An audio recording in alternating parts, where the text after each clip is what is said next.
Kia ora, welcome to Central News for Friday the 17th of October. I'm Hilary Entwistle. The Commerce Commission still has some unresolved issues with Fonterra's milk price manual for 2014-15. This is the first of two statutory reviews that the Commission is required to undertake each dairy season under the Dairy Industry Restructuring Act 2001. Commerce Commission Deputy Chair Sue Begg says Fonterra has made a number of amendments to this year's manual that will improve the manual's consistency with the overall purpose of the regime. However, some amendments introduce additional flexibility in the application of some aspects of the rules, and there are still some unresolved issues.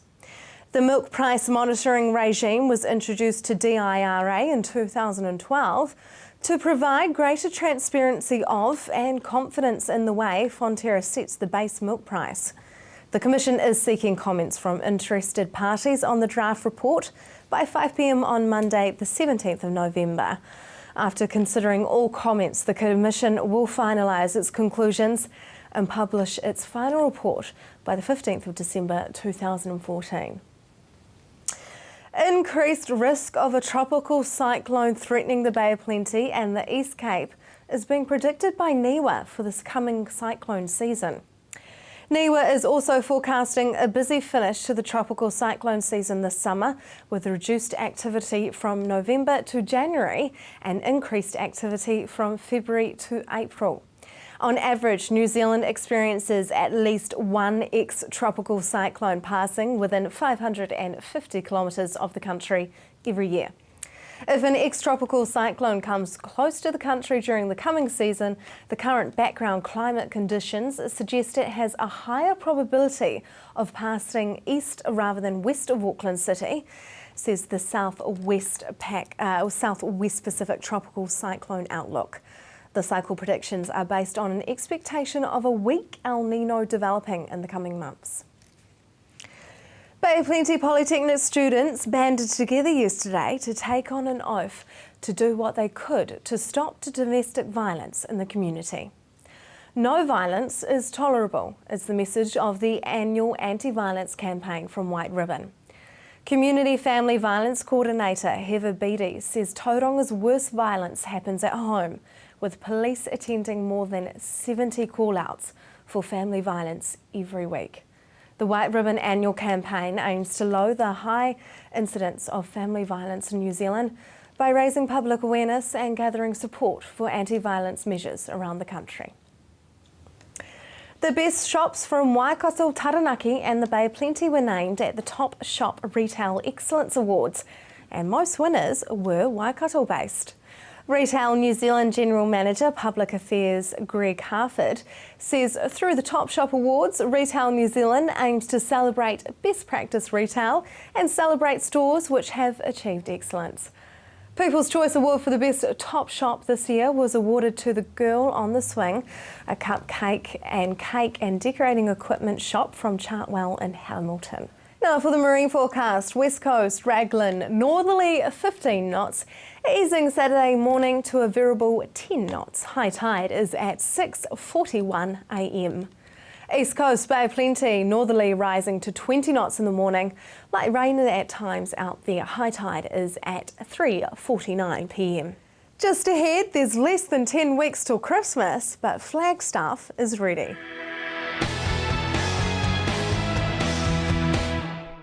Welcome to Central News on TV Central. There are less than 10 weeks till Christmas, and word is that Santa is flat out in his workshop getting ready. But he's not the only one. The organising committee for Flagstaff Christmas at the Park are also extremely busy. I found out what's on the cards this year from organiser Bridget Sturm, including a change of date.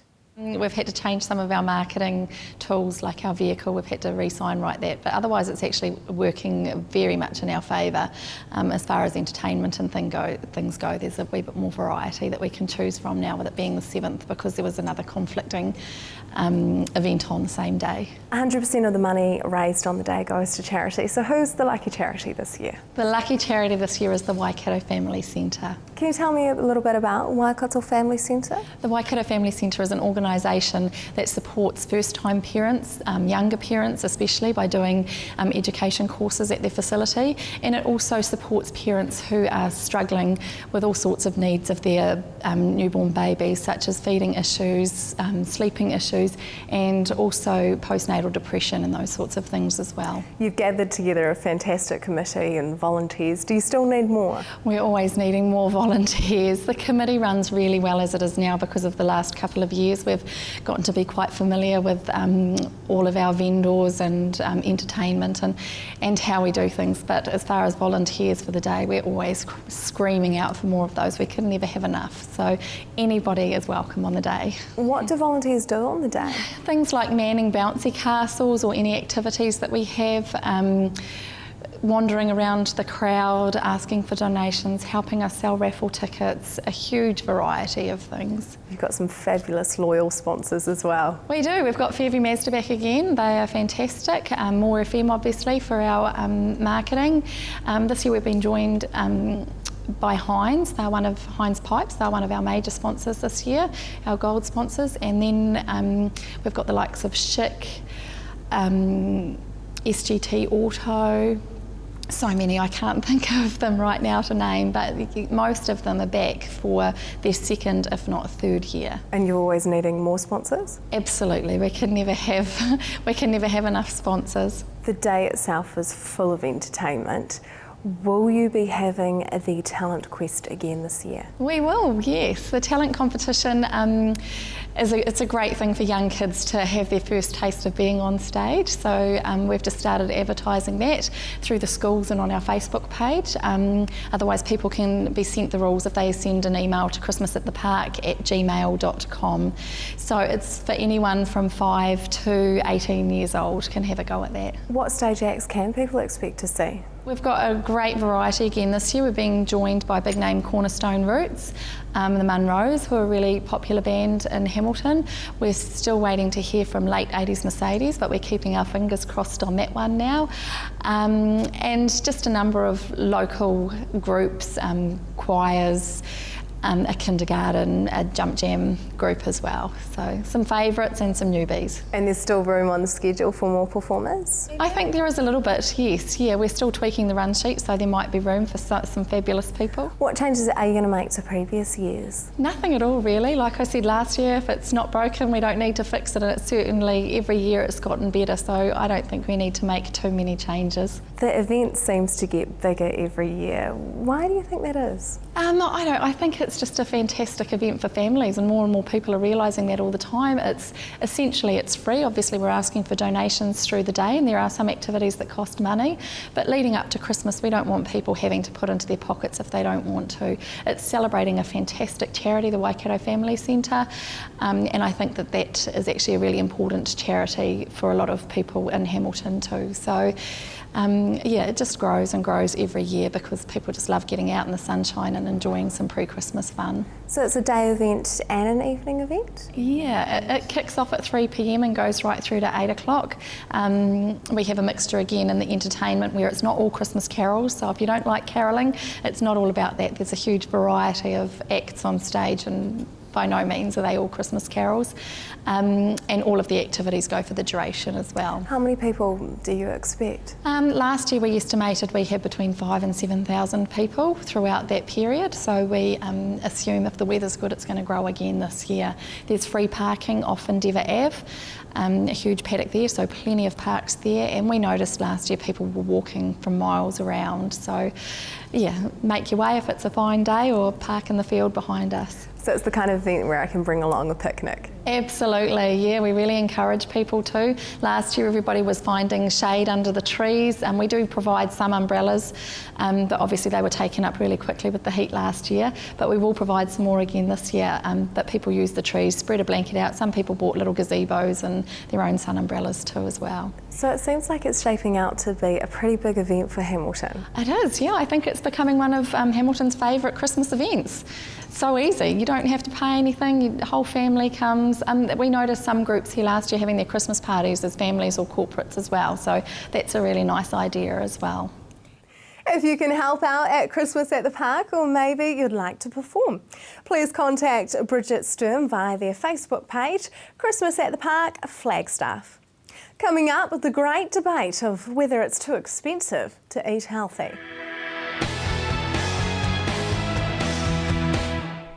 Welcome back to Central News. As we head into the warmer months, our thoughts turn to becoming fitter and healthier for some of us. Some say that eating healthier is more expensive than processed foods. Anne-Marie spoke with nutritionist Jake Campus to find out if he agrees with that sentiment. It depends where you shop and what you're trying to achieve. For example, you can get a bag of apples for $2. For $2 you get a small, maybe 60 to 70 gram serve of lollies. So when you look at it like that, a piece of fruit in a child's lunchbox really comes down to maybe a few cents. A meal for $5, let's say you all went to McDonald's and got 5 Happy Meals. That's going to cost you around $20. Well, for $20 you could easily get a bag of rice, a tray of mince and a whole bunch of fresh vegetables from a local veggie outlet and make a great stir fry that's easy and everyone can enjoy. So that would feed probably even more like 8 people. So if you're smart and you know how to use your dollar wisely, it doesn't have to be extremely expensive. If you're going to go organic and all those sorts of things, then yes, you're going to pay premium, but health doesn't just come down to that. Health can just be avoiding things that are processed and making things from scratch and buying foods that are from the ground and from animals rather than out of a packet. Research shows that children who are well fueled have greater concentration and higher energy levels during the day. What should go into a lunchbox? This is something I talk a lot with parents about. Once again, it goes with steering clear from the packet foods. So fruit and yogurt is great snacks. Same with nuts and cheeses. Lunch, your main lunch meal could be a sandwich or a grain roll with a small serving of meat, such as chicken from the night before, and some vegetables and a small serving of relish or something like that. That'll give a child something that's going to fill them up and keep them fueled for a long time, and it doesn't take long to make. And things like fruit and nuts, you can just throw them into the lunchbox. Cheese and crackers, same things. Cutting off a slice of cheese, wrapping it in Glad Wrap with a few crackers doesn't take that long. We're heading into summer and some people are going to start thinking about getting healthier and maybe losing some weight as we head into the warmer months. What are some simple tips people can do to clean up their diet and get healthier? My first tip would have to be hydration. I would say most of New Zealanders are underhydrated, with the recommended amount being 8 cups per day, which is 2 litres. Now your body cannot burn fat or even function properly without adequate hydration. So by drinking 2 to 3 litres of water per day, you're essentially giving your body everything it needs to burn fat and fuel itself. I'd then remove things such as sugar and anything out of packets and start using more whole grain carbohydrates such as brown rice, kumara, potato, pumpkin, grain breads over your sort of starchier stuff, and limit your portion sizes to around a palmful at lunch and dinner of your carbohydrates with a serving of meat and vegetables. An easy way to sort of clean the diet up as well is by having a smoothie for breakfast, which can be a little bit of fruit, some trimmed milk or yogurt and some protein powder.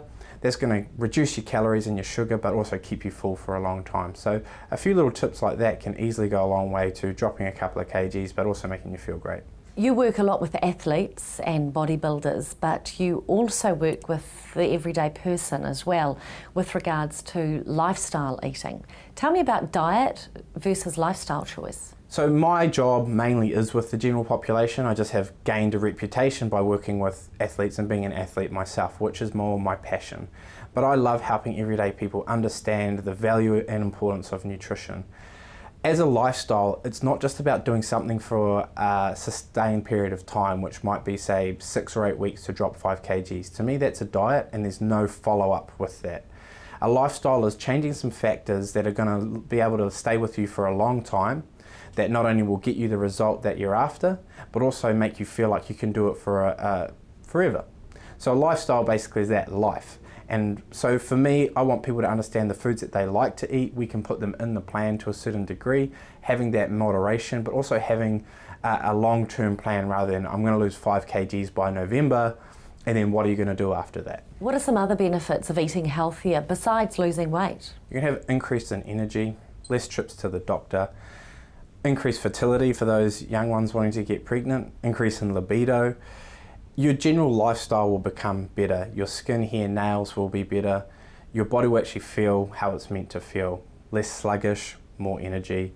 It basically comes down to that, not only looking good, but feeling good. And that's where crash diets leave you feeling like rubbish, whereas having a healthy lifestyle will not only leave you feeling good, but looking good. Do you think some of the modern day ailments, such as irritable bowel syndrome, type 2 diabetes, are all related directly to our poor nutrition choices? Of course, there's a ton of research that suggests this information, as well as things like, asthma and eczema, which are inflammation-based diseases.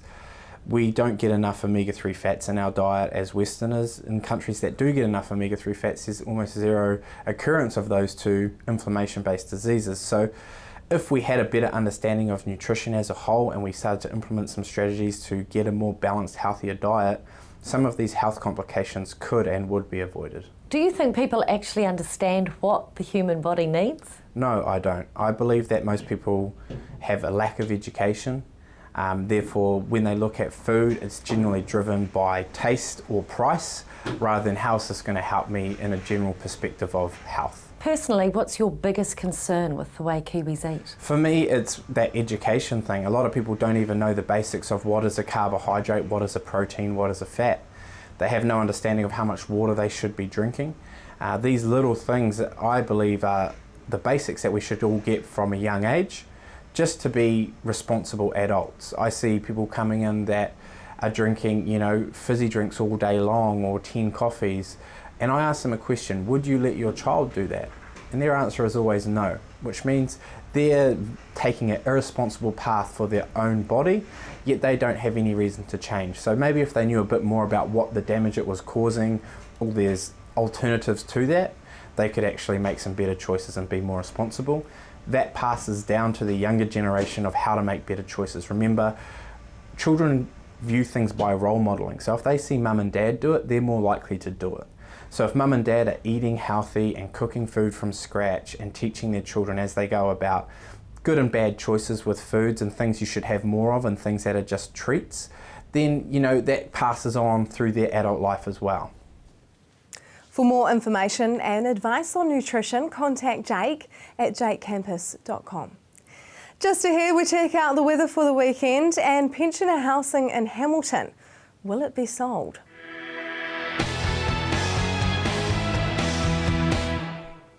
Welcome back to Central News.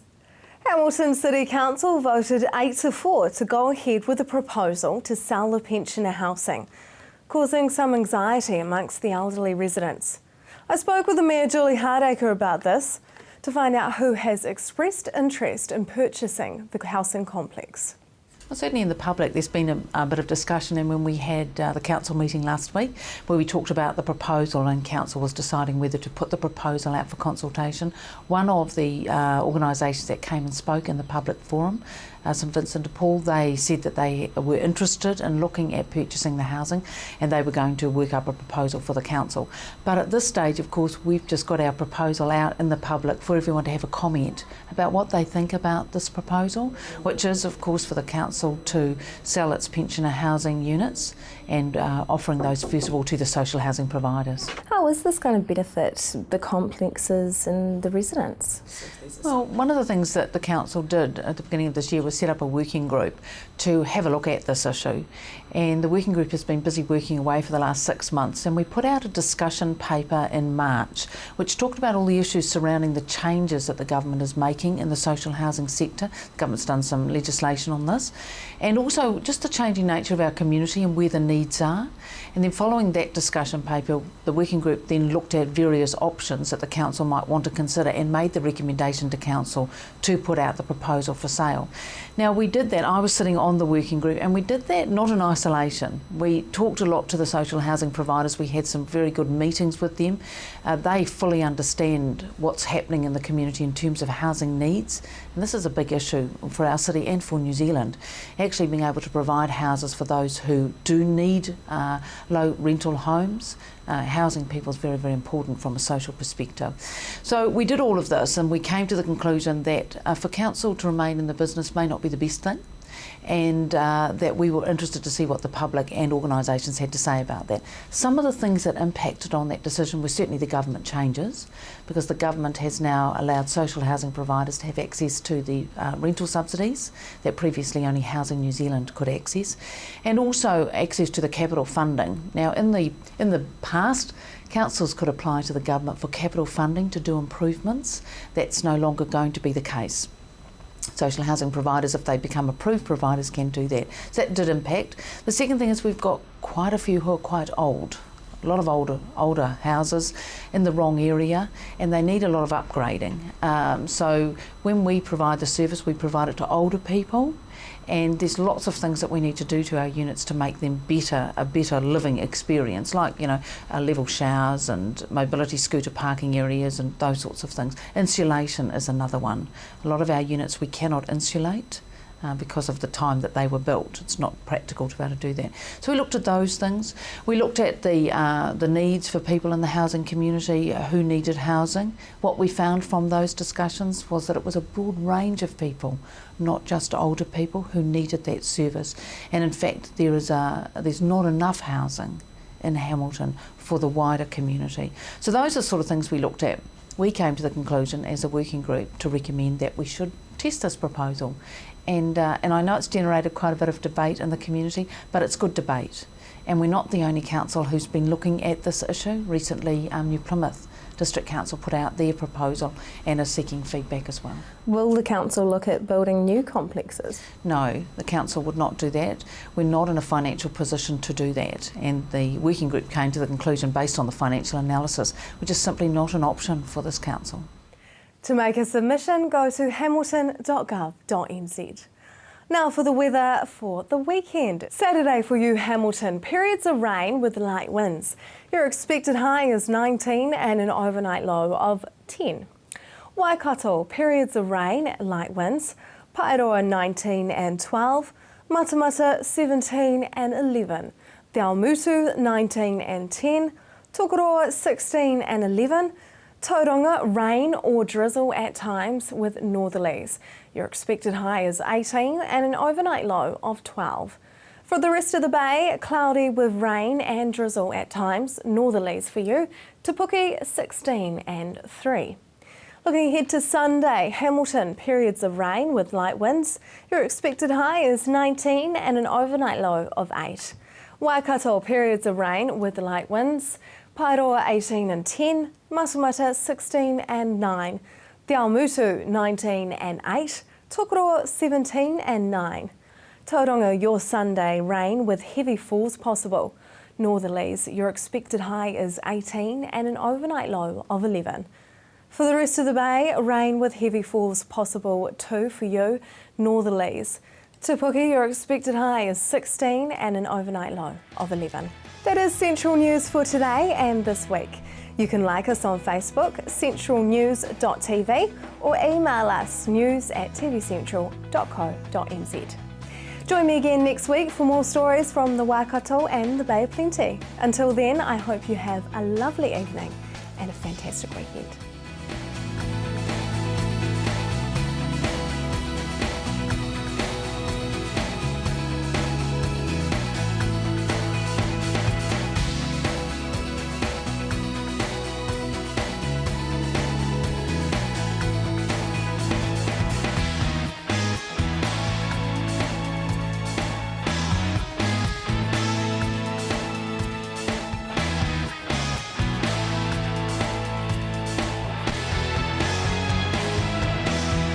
This has been an Alpha Media production, a division of Television Media Group. Supporting local content so you can see more of New Zealand on air.